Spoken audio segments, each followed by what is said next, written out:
Doctor Karmaveer Bhaurao Patil यांची 138वी जयंती GM संस्थेच्या वतीने उत्साहात साजरी करण्यात आली।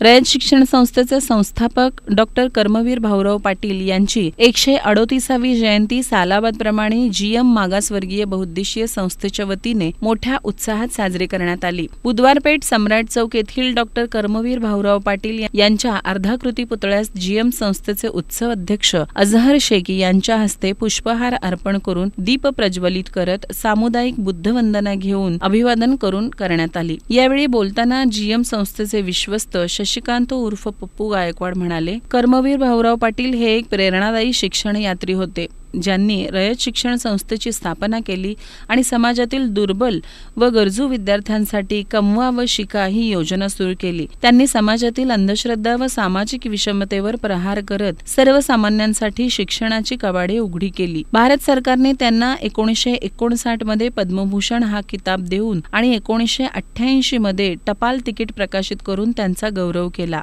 या प्रसंगी जीएम संस्थेचे दत्ता शिंदे, मुकेश सोनवणे, नरेंद्र शिंदे, संतोष कदम, संदेश माशाळकर, आदित्य वाघमारे, यश बनसोडे, अजय कोळेकर, राहुल गायकवाड आदी पदाधिकारी उपस्थित होते।